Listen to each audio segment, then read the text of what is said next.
Guinéennes, Guinéens, mes chers compatriotes, c'est la dernière fois que je m'adresse à vous dans le cadre de cette campagne présidentielle qui prend fin dans quelques heures. Je voudrais la saisir pour vous dire toute ma reconnaissance qui exprime aussi mon grand merci. En effet, l'intense ferveur populaire qui a entouré ma tournée témoigne sans doute de votre adhésion à l'homme politique que je suis et à mon projet unir et servir la Guinée. Mais c'est aussi un appel pour un nouvel avenir face à l'échec du pouvoir actuel. J'ai ainsi senti que vous voulez que je sois le porteur de cette espérance. La lourde responsabilité qui entoure cette mission pour la construction d'une Guinée d'avenir est pour moi une charge exaltante. Je voudrais m'en honorer et vous louer pour cet honneur. Mes chers compatriotes, notre histoire est une suite de rendez-vous marqués par des désenchantements. Le dernier est celui de 2010. Au cours de ces 10 dernières années, les promesses creuses ont eu comme contrepartie la détérioration des conditions de vie des populations et la dégradation des infrastructures et de l'environnement du pays. Le chômage des jeunes, notamment des jeunes diplômés, et une corruption endémique au profit d'un clan, le désordre de nos institutions et le recul de l'état de droit avec une répression unanimement condamnée par les organisations de défense des droits de l'homme. Mais le lot le plus lourd à porter a été celui de notre division.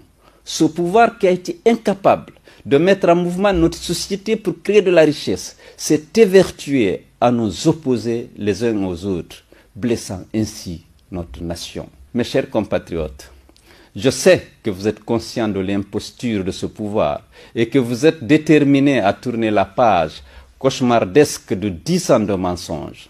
Cette volonté, je l'ai mesurée pendant ma tournée de campagne en empruntant les routes de l'impossible qui sont bien le reflet de la profonde misère de la population. Elle est dans le regard, dans le gestuel, dans la parole, dans la mobilisation incontestable des Guinéens que j'ai rencontrés dans le pays profond. L'apothéose a été à Conakry. La déferlante qui a eu lieu a rassemblé des citoyens qu'aucune frontière de quelque nature qui soit ne sépare. Cette vague humaine est contre le troisième mandat. Cet après moi, c'est moi d'Alpha Condé qui choque la dignité de notre peuple. Elle a réuni les Guinéens déçus, ceux qui pressentent que notre société est en danger et ceux qui sont pour la démocratie et contre ceux qui la menacent. Mes chers compatriotes, le raz-de-marée humain de la population de notre capitale, creusé de la nation, préfigure de notre dépassement individuel et collectif pour prendre en main, dimanche 18 octobre prochain, notre destin que veut confisquer Alpha Condé. Cette ferveur quasi religieuse et la détermination qui la soutient me confortent dans ma foi que la victoire de la nation contre le choix usurpé de 2010 sera au rendez-vous et qu'aucune force ne pourra la lui voler. Mes chers compatriotes, je suis prêt pour assumer dès le soir du 18 octobre prochain les responsabilités que vous me confierez. Je connais l'exigence de la fonction de président de la République. Et comme vous le savez, je suis bien préparé pour l'exercer. Je discerne les attentes de notre peuple, les défis auxquels notre nation est confrontée et les opportunités que renferme notre pays. Candidat désormais de tous les Guinéens, je serai le président de la République, c'est-à-dire de tous les Guinéens. Ma première mission sera de veiller à la cohésion nationale. Mes chers compatriotes, tant que les Guinéens seront divisés par catégories ethniques, opposés les unes aux autres, comme le pouvoir actuel l'a favorisé, le redressement du pays que nous appelons de nos voeux ne pourra pas se réaliser.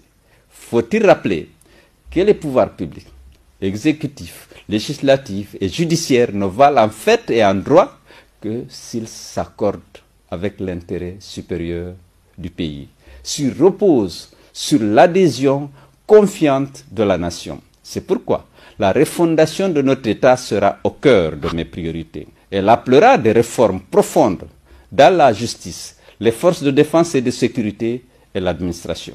Il faut un consensus pour imposer ces réformes qui ne prendraient pas en compte cette fois-ci l'ethnie ou la région. Je compte donc constituer un gouvernement ouvert aux forces politiques et à la société civile représentative de la nation. Cet État refondé, respectueux des droits et des libertés de tous les citoyens et soucieux de leur solidarité, mais aussi exigeant concernant le devoir de tous, qui peut réconcilier les Guinéens avec leur avenir commun. Avec un État juste et impartial, avec un État stable, la nation se rassemblera sur elle-même pour se mettre en mouvement sur le chemin du progrès. Grâce aux opportunités qu'offrent les richesses de notre territoire, je compte très rapidement satisfaire les besoins d'emploi des jeunes, notamment les chômeurs diplômés, et améliorer le niveau d'autonomisation des femmes. Les secteurs d'avenir tels que l'éducation et la santé, l'agriculture pour sa capacité à créer des emplois par unité de capital investi, la nécessité de réduire la pauvreté avec une attention particulière pour la satisfaction des services sociaux de base et le traitement des retraités et des handicapés seront au premier rang des priorités de ma gouvernance. Mes chers compatriotes, au cours de ces 10 dernières années, la pauvreté s'est encore accentuée dans notre pays et les libertés ont reculé. Nous ne devons plus accepter que la Guinée continue à être dans la queue du peloton du monde. Seul le développement de notre pays le fera respecter et les Guinéens retrouver la considération qu'ils méritent. Mais cela n'est possible que si nous réussissons à maintenir l'unité de la nation, à construire une démocratie apaisée et un État respectueux des droits humains et des libertés fondamentales. C'est pourquoi je voudrais de nouveau, en vous regardant dans les yeux, vous proposer un pacte de confiance.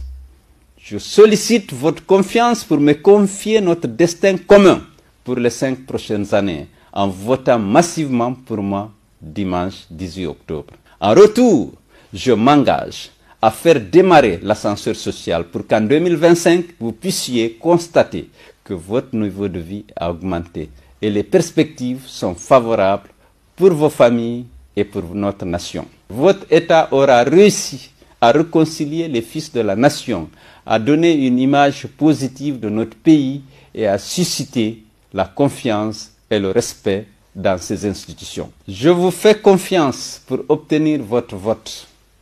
Faites-moi confiance pour construire une Guinée d'avenir. Vive la Guinée, vive la République.